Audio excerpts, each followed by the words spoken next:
Come on, share with me the love. What are we doing? 2023 it's literally the fifth business day of the year today. You realize that? Tuesday was the first day last week. Monday was kind of a holiday. What was the I question? work half a day without knowing. I missed the first part of the question. I said, what's exciting? What's going on? What's happening? What's good? Oh, I got lots of stuff I could share. Come on. Today is the fifth business day of the year of 2023, effectively. Think about that. We're 1 week in 2023.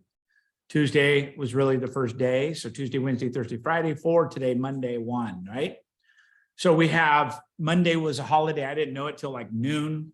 All of a sudden I was like, why isn't anybody answering? Everything's closed. It was because it was a holiday.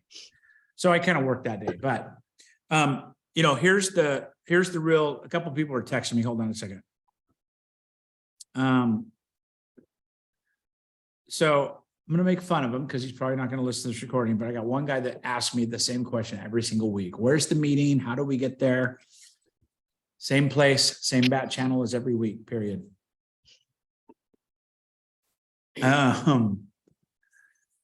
So, you know, what are we doing now in 2023? The thing that stands out for me is numbers, right? My numbers, it's the beginning of the year. I get to restart. I get to refresh. I get to retool. I get to make sure I'm tracking my numbers perfectly every week. I'm going over all last week's numbers right now to make sure that week 1 is in the books correctly. How many contacts, how many appointments, how many outgoing, all this stuff is part of it, right? So in 2023, the market is going to do what it's going to do. Likely, we're going to see the pressure of the market on everybody on this call. You're going to see the pressure of the rates. You're going to see the pressure of inventory. You're going to see the pressure of 2 or 3 or 400,000 agents leaving the business. All this is pressure. And under extreme pressure, people do one of 3 things. Anybody have a guess what those 3 things are? They crash. Ashley. Fight, flight, or freeze? You're very, very close. Okay. Fight, flee, or freeze. Right? So you're exactly right. Just said a different way. And so when we look at this, which one are you going to show up as in 2023? You know, are you going to fight? You're going to come out swinging? That's me. I'm a fighter. I fight first and ask questions later, right? Sometimes to my detriment. But that's just, I'm just that way, right? If you tell me I can't do something, it's like, all right, we're fighting. So the next thing is flee. Those people contract. They find a place of comfort. They don't want any big changes to go on, right? They're also avoiding what's going on with that pressure. And 3, probably the most dangerous is they freeze. They do nothing. They try to keep status quo. They stay the same. Those things will never be good, right? So as we look at this, we've got to find out, number 1, which are natural traits? What's our natural instinct when it comes to this? Fight, flee, freeze. You don't have to say it out loud, but what comes up for you? Personality might come into play here, right? Your DISC profile, your DISC. These things may come into play. Fight, I love it. Andrea, I expect that from you. Me too. I was born and raised in East LA. I was a fighter first. It was like, I'd run if I could, but running was only short-term solution. They were going to catch me, right? So if you ran, then they just started picking on you even more and you could never stop running. So I started fighting and I had a lot of bloody lips and I'm putting it into a physical metaphor now, but it's true, right? And once I stood my ground a couple of times, the bullies or the other gangs or whatever were like, okay, that guy is he's going to fight with us every time. It's easier over there, right? That prey drive, they started thinking of an easier target. I didn't always win, but I guarantee I'm going to leave a mark. And so I looked that into business now. The same way, business gets tough, I'm going to leave a mark. I may not win, but I'm going to leave a mark. I'm going to leave claw marks and scratch marks because I'm not willing to give up. And so with you, as we take this, what is your give up? What is your daily, you know, your SOP, your standard operating procedure daily? What is it? Do you have a number? Could we put a number on your business and say, hey, I'm going to contact 2 people a day about real estate before I give up on the day, right? And you go to bed tired, wake up hungry. You've heard this before. But what is your number? Because when we look at numbers, that's really where the end of the road is in terms of your business, right? We can look at the math to your business. So does anybody have any numbers they're willing to share? Like what's your daily number? People you're going to contact, people you're going to visit with, conversations you're going to have. Anybody set a number on their business they're willing to share? Yeah, I have 20 conversations daily. 20 conversations daily. Mm-hmm. That's a big number, Glenn. I'm proud of you. And it doesn't surprise me either. How often do you hit that number? 85, 90% of the time.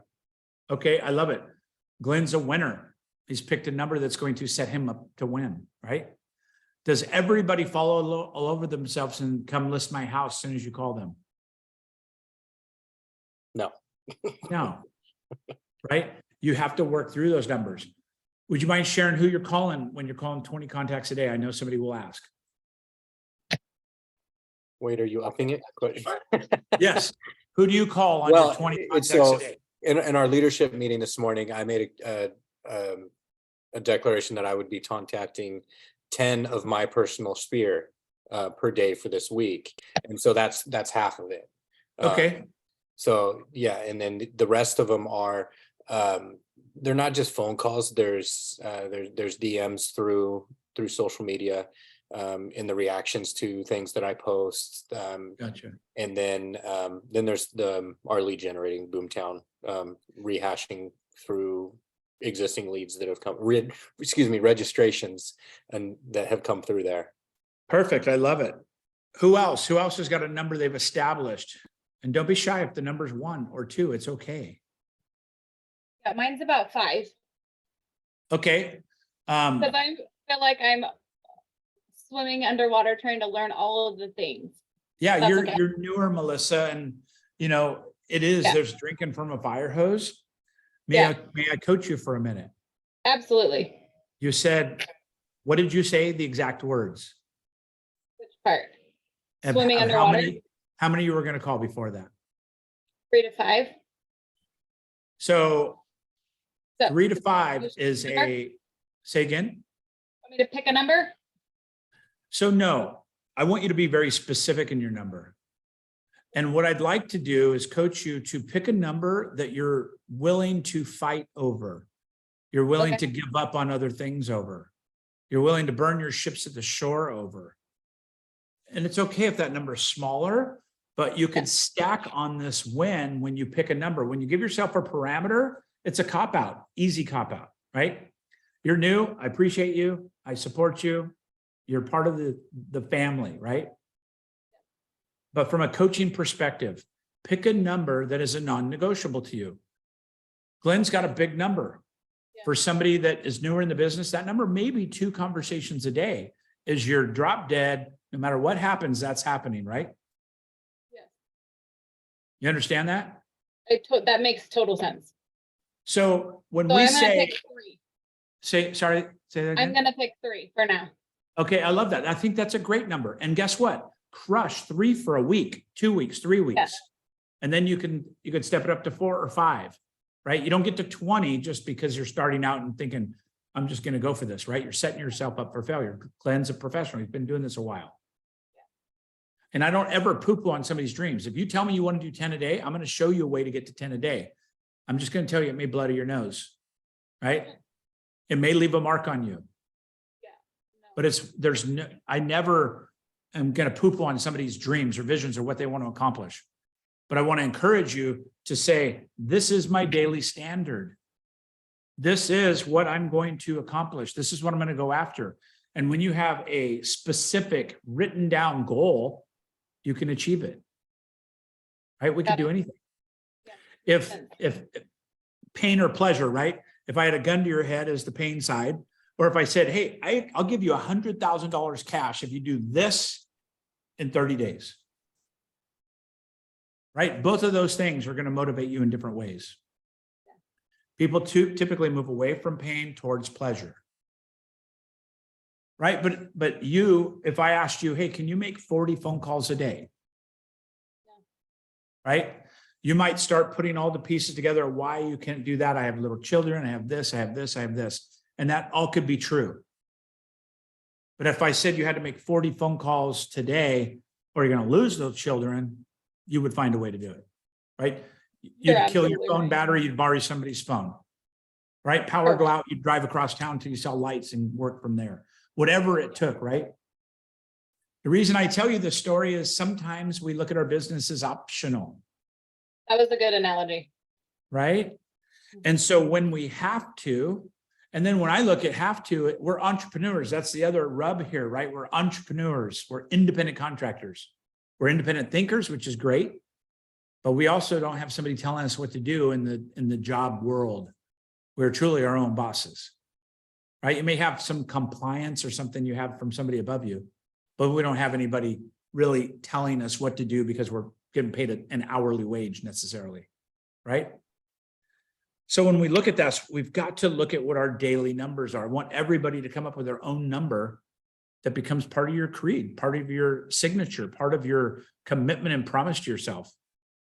This market requires it. I'd hate to be the burden to tell you this, but this market is going to require it. A couple of years ago, we were a marketing enhanced or marketing based environment. We could out-market ourselves into production because there was so much business out there. But now it's moved into a prospecting skill-based market. You've heard me say this before, but it's never been more important to remind you about it than now. All right? I have a question. Yes. Randy, do you think any pros and cons towards setting a goal like having 3 conversations versus dialing, 30 times? Any feedback? Yeah, it's a great question. I have a specific answer for that. It depends on who and what you're calling, but I like to have both. Meaning that, say, for instance, I say, my goal is to make 20 dials or speak to 4 people. I can't control who answers the phone, but I can control those 2 different parameters, right? When I started my real estate career, I read a book by Floyd Wickman and said, call 100 people a day. That was my goal. End of story. The result didn't matter. It was just to call 100 people a day. If they didn't answer, I'd leave a message to call me back, but I didn't control that either. So it was an outgoing prospecting based goal. And totally true story. It's at least 3, it could be as high as 5 times I got an appointment on the 99th call. Swear, right? It's just weird mathematics. I did that for about a year. I think it was about 9 months to a year. I did that every single day. Rookie of the year, all these other accolades I got from doing that activity, but I didn't know any better, right? I was just picking up the phone book.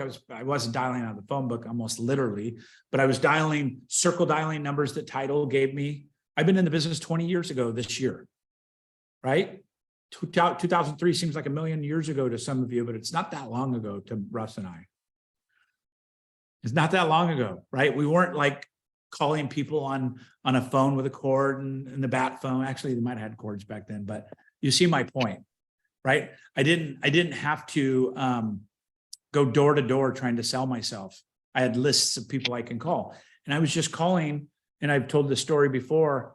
A lot of times to this day, if I get in a real fast groove, I will say that script from 2003 because I said it so many freaking times. I said it hundreds and hundreds and hundreds and thousands of times because I was calling 100 people a day, 5 days a week.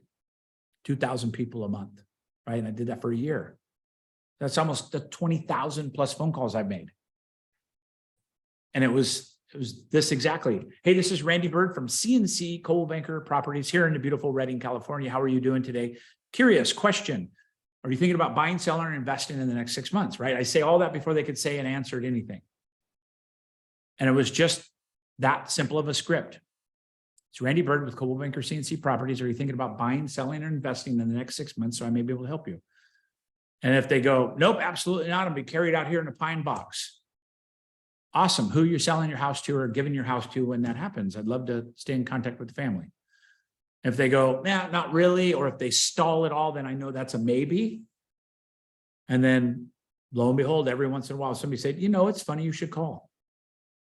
But so many times I got an appointment on 99 out of 100. Never got it on the 100th phone call. I got it 99 because then I'm done for the day, right? But I never got it on the 100th. But I would go until I'd get 2 appointments a day or 100. That was my number. Right. So when I very first started, it was one appointment a day, because as soon as I got that appointment, stopped everything and I started focusing on that one thing. And then when I got a coach later, they said, no, you do your duty. And then you go back and fill in the gaps of what you need to do. Right. So if you're new in the business, are you willing to make 100 dials a day? Are you willing to invest in the dialer? Are you willing to invest in the skill sets to learn how to handle rejection? Ashley says, yes, please. Will you repeat the script? They're asking for you to repeat the script. Oh, the script, absolutely. Hi, this is Randy Byrd from Coldwell Banker CNC Properties here in beautiful Redding, California. I'd say, how are you today? And I'd say, question, are you thinking about buying, selling, or investing in real estate in the next 6 months so I may help you? All that before they say anything. They don't get to say anything. Yeah, Okay. I didn't want them to say, who's calling? I just kept rolling. Just like this, Glenn, try to say something try to say something as I'm saying this. Ring, ring. Hey, is this Glenn? Yeah, it's Glenn. Glenn, Randy Byrd, Coldwell Banker CNC Properties in beautiful Redding, California. How are you doing today? Listen, I'm real doing okay. quick. Are you thinking about buying, selling, or investing in real estate in the next 6 months so I may help you? I'm doing great. Thanks for asking. Not today. Okay, awesome. So not in the next 6 months. Is that what I'm hearing, Glenn? That is what you're hearing. So if you had I to think- guess, would you say it's between 6 and 12 or 12 and 24? I would say between 12 and 24. Okay, that's no problem, Glenn. Let me introduce myself. My name is Randy Byrd here at Coldwell Banker. I told you that, but I didn't get to break down what we can do for you. How long have you been in that house, Glenn? 4 years. Okay, so I'm off script now, but you get the point, right? Yeah. So are you willing to get rejected? How many times do you think I got rejected being a brand new agent? I've never sold a house in my life when I started this. My very first sell was a 5-acre piece of parcel up in Shingletown, which is 45 minutes out of town at the snow level, no house, just trees. I didn't even know how to do it, but it had like $100,000 worth of timber value in the property I didn't know about, didn't ask, didn't know. But I sold that little property for $165, very first sell. Little 80-year-old lady came in the office, made me read every word, every contract, everything. My very first sell in real estate, 2003. Right? And again, I'm telling you the story to inspire you, to get you to think a little outside the box of where you are now, because our limited belief is limited. This is the size of the box you're operating in. Even if you're incredible, even if you're incredibly schooled and educated, even if you're incredibly, successful in past careers and things, you only know what you can know, right? So I want to crack that a little bit and teach you something that might just be outside that box a little bit. Here's an out of the box for me, right? I was at Coldwell Banker CNC Properties in Redding, California. And the hottest thing was the up desk. 2003, a lot of people were still walking into real estate offices with the up desk, right? You've heard that maybe before. Some of the new people may have not. An up desk is when customer comes into the office and whoever's answering the phones or sitting at the front desk gets that lead, right? So that's the hottest thing in town because we're the #1 office in town, a lot of traffic, a lot of phone calls into the front desk because all the signs, remember Coldwell Banker back then, it was only the broker's sign. You couldn't have your own phone number on it. And that's because they could feed the up desk, the leads come into the front desk. And that's how they get all the agents to answer all the phones for them, right? This is real. And so I go, okay, I want on the list. And they're like, you're brand new. You got to, with a bunch of other seniority in front of you. And I'm like, I want on the list. How do I get on the list? And they go, well, you got to put your name on. So they give me like one shift, Thursday, 1 to 3. And then I got Tuesday, noon to 2. And then I got something else, 4 to 6 when they close. And I'm like, this is crap. I want more. How do I get more? And then one day I was leaving and they were putting the phones on night. And I go, who answers the phones at night? And they go, nobody. It goes to voicemail. I'm like, really? What happens if somebody stays later or whatever? And they're like, well, we close at 6. I'm like, yeah, but people don't close at 6. So you know what I did? It's a true story. I came in at 7 o'clock every single day because they didn't open till 8. And I turned the phones off night at 7 a.m. and I'd sit there and guess what? Phones are exploding. Phones have blown up. All these things that would be going to voicemail. I'm live. Hey, it's Randy Byrd, Coldwell Banker CNC. How can I help you? I started getting these leads. And then I kind of was working in a place of fear. I put the phones back on night at like 5 till before the agents started coming in because they had the shift at 8 o'clock, right? And so then they'd come in, what are you doing? I go, I answered a phone call, or I'm calling somebody. I tried to avoid it for a while. And all of a sudden I got listing, buyer. I started getting all this stuff because I was the only guy 7 to 8 a.m. and I'm a contractor. I was an early guy anyway. Guess what happened next? What would you think would happen next? Did they celebrate me? Did they give me an award? I earned some things as far as rookie of the year and different things, but the agents complained. The agents complained that I was stealing their leads because the 8 o'clock guy didn't have a bunch of people to get off voicemail now. Randy Byrd intercepted. And they literally came in and told me I could not be on phones anymore, put a memo out to the whole office. Up desk is from 8 to 6. Nobody's allowed to be before and after. And I'm like, I'm at the wrong company. I literally am at the wrong company, right? So I lasted a few more months, went in to ask for a pay raise from 35 to 65, which I was on the 35 side. For those new agents on an 80-20 and EXP, count your blessings. I started a 35-65 split with a 6% franchise fee. So I was like, I made over 100 grand in my tax return. I think I made $28,000 or $31,000 after making 100 grand of commission income. And I was happy to do it. I didn't know any better. I see some heads shaking. Yeah, that's the world. So what is your calling to this, right? What are you willing to do? I'm not preaching to you. I'm just trying to inspire you. Maybe poke you in the ribs a little bit, but what are you willing to do? You know, we talk about our families a little too loosely, I think, with real estate. When I say I want to feed my family, it means that I'm willing to go to war over it, right? I want good things for my children. I want schools and I want all these things. It can be provided. This industry can make you a 6-figure earner in your very first year in the industry like that. We have one on this team, on the Beam team. Janae, how many deals did Janae do her first year? 29? 28. 28 deals her first year in business. Now, there's people on the call that's going to make a story up about that, right? Oh, well, she's better looking than I am. Or, oh, her husband's the mayor. Or, oh, she's got this background. She went to college in Chico. None of that's true, by the way. I'm making it up. But that's a narrative that we'll tell ourselves, right? Some of you know her intimately. She's a hustler. She did have a circle of influence that absolutely helped that. There's no question, right? There's a circle of influence that gives power to that. But what about if you are your circle of influence and you're in control of your circle of influence? Right? 2023 could be the year. Or we have 3 options. We could fight. We can come out swinging. We could flee. We could contract and stay in a place of comfort. You can check on the phones at 8 o'clock like you're told to. That's your minimum standard, right? Or you could freeze and do nothing. I'm just asking you to fight. I'm just asking you not to be a statistic this year.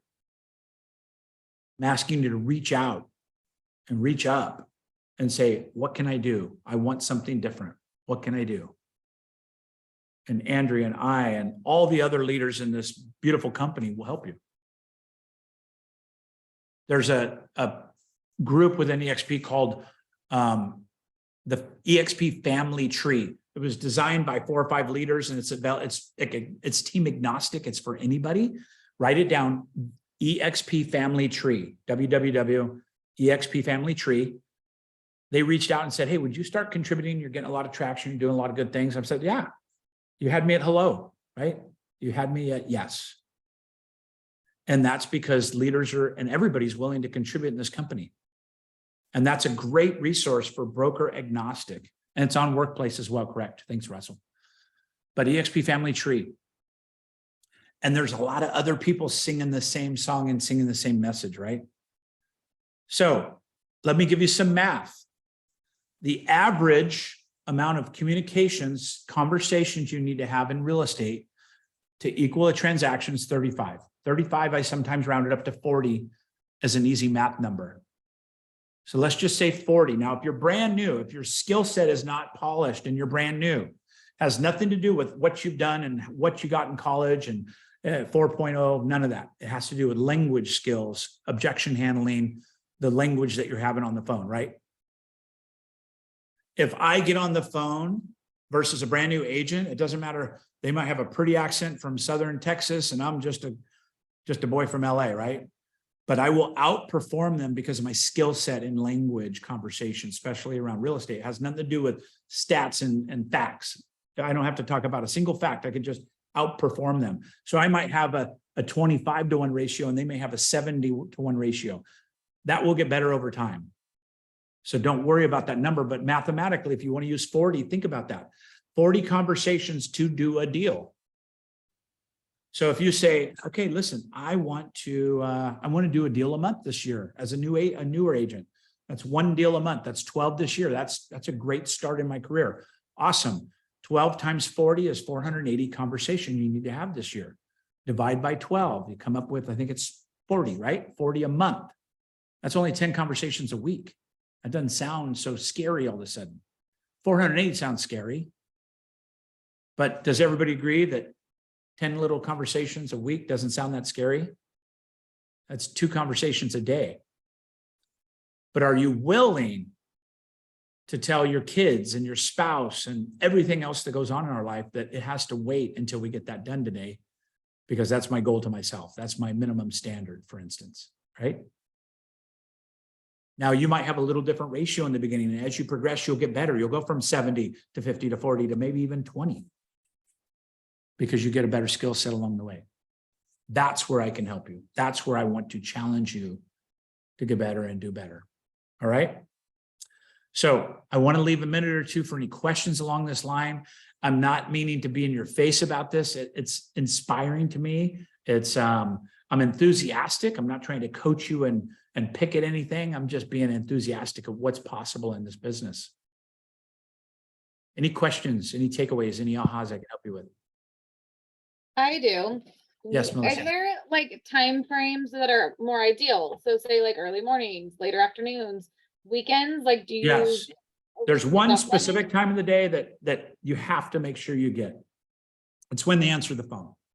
You have to get that time right. Perfect. Okay, so 8 a.m. is the minimum. I wouldn't call before 8 a.m., although a lot of people do with expireds. I would not. I would not call before 8, even maybe 9 o'clock potentially, but then the idea of people may be at work. The goal is to make your list of who you're going to call and then call them until they answer. Be insatiable about this, meaning you call it 8 o'clock, they didn't answer, you call it noon 15 because they might be on lunch. Then you call it 5:30 the same day. And then you can say, hey, I'm sorry, I've missed you a couple of times. It might have been your work calendar. Quick question. It's Melissa over here at the Beam team. Are you thinking about buying, selling, or investing? Your name came up and I wanted to ask you. Right? But a lot of times, just being real, people dial the phone number. Please don't answer. Please don't answer. Please don't answer. Please don't answer. Hi, this is Jill. Thank God. Right? We do that. We do that. Instead of saying, you know what, I'm going to keep going until I get Jill. And then Jill didn't call me back today, even though I left a message twice. Right? I never leave a message the first time. I call back the second time. It makes them curious, maybe even 3 times. It makes them curious who's calling. They see the number come up a couple times. It's a hack. But the 3rd time I'll leave a message because it starts getting rude if you don't at that point. Hey, Melissa, Randy Byrd, sorry, I've called a couple of times today. I got busy and didn't leave a message, but I wanted to leave a message as a courtesy. But listen, I was wondering if we could talk for just 5 minutes. Can you give me a call back? No call back, I'll text them. No text, I'll Facebook stalk them. No Facebook stalking, I'll LinkedIn, I'll Twitter, you see my point? And at the end of this, they go, what do you possibly want? You've been calling me like for 3 days. Yeah, I just had a quick question. Do you have a make me move number, some new crazy number to help you move out of that house? I've got somebody looking for your area. And I told them that I am not giving up until I talk to every single person in that area and you haven't been able to call me back. You're crazy, I know. But It's it okay. works. Listen, we have a choice, right? We have 2 options in this scenario. You could not do it, or you could just take and do it in the mindset. Now, I'm being animated right now, right? It's a lot more difficult to be that tenacious and focus on it, but numbers will solve this problem. If you just go through the thing, maybe you don't leave any messages. Maybe you're waiting to talk to somebody. You need a big database of thousands if you're going to do that. I'm trying to break it down into an area that I want to talk to every single homeowner in and add them to my database by having a good, friendly conversation with them. Okay, so hopefully that helps. To answer your question specifically, 9 to 11 every day is the best time, and the second best time is 5:30 to 7:30 p.m. Awesome. And I think those numbers can be inverted very easily. I think there's an argument to say the very best time to call every day, 5:30 to 7:30. Okay, but if they go to work, you can't call them early enough to get before the morning sometimes, but 8 is better than 9, but 9 to 11 is the general adopted time. Ashley. So I guess my biggest hiccup in like calling people is being new. I feel like really confident at saying like what you said, this is actually from the Beam team, just curious if you're looking to buy, sell, whatever. But then I'm like freaked out of like their response. Like, I'm not going to know the answer to what and That's exactly right. And that's why call reluctance comes in, because you're afraid of what they're going to ask and not understand it. And we're afraid of rejection. We're afraid of rejection as human beings, fear of rejection. So if you find a script that you feel like $1 million about with that, then you can get past this. Hey, you know what? My name's Ashley. I'm brand new. I'm concerned and even scared that you're going to ask me a question I don't know the answer to, but here's my commitment to you. I will freaking find the answer to that thing. I promise you, by the end of the day. I don't care if I have to Google it. I don't care if I have to drive across town to another agent and ask them the question. I will answer your question by the end of the day.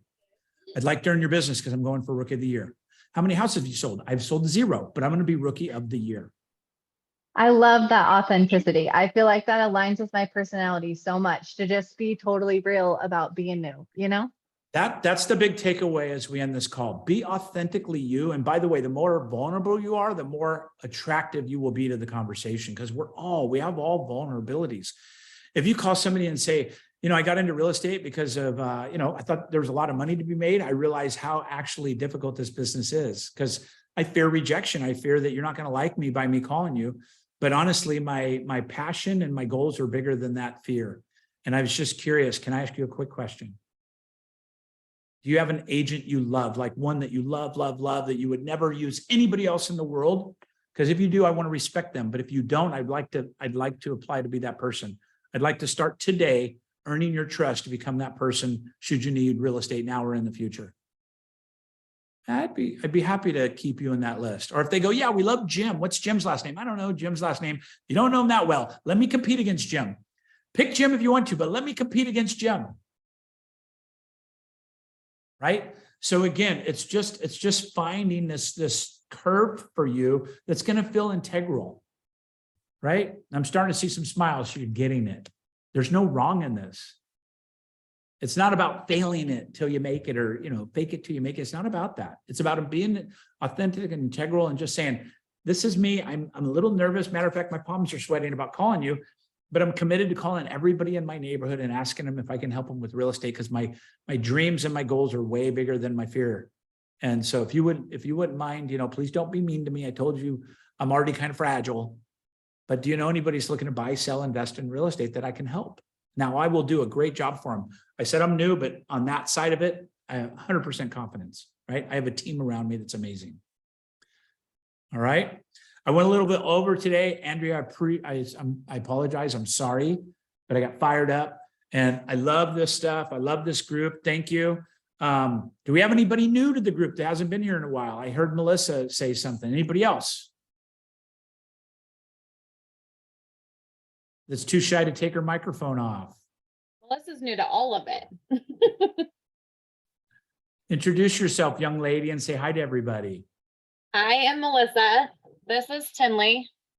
Hi. Hi,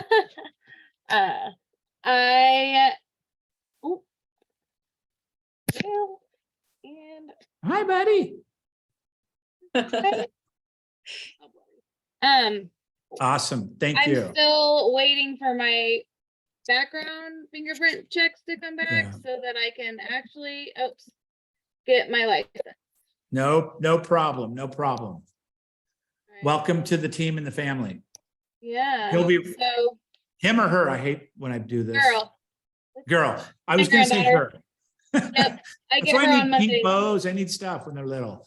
But he'll be a great buyer's agent someday. Yeah. So I'm excited. I'm very excited for this journey and the team and the people that I've already met. I've known Andrea for a lot of years. I know Kirsty. Awesome. So, yeah, and the community. I used to own a salon and was very active. Albany is a great community. So, You I'm just will do excited. very well. You know a lot of people, and Kirsty thinks Yeah. the world of you. So we know you're going to do. I love her very too. well. I miss you Thank you. guys. Well, I Thank miss you, her. Melissa. Yeah, you don't know me, but you love her. It's okay. Nope. Yeah, I know, right? Well, listen, I'm going to let you go. I know Andrea's got her own team meeting after this, but thank you very much for being here. I appreciate you guys. We're here every week. Every week, the cadence typically will be as we progress. I'll teach one subject that week that's going to help you with the EXP journey through, systems and processes and all that. Little word of wisdom and motivation and that kind of thing. And I appreciate you being here. I just want to see if I can add just a little spark to your life every week. All right. I appreciate it. Thank Team you, Google Randy. Meets, you're welcome. Thank Andrea. you. Thanks, everybody. I appreciate you. Thanks for being here. Thank you. Bye for now. Thanks, everybody.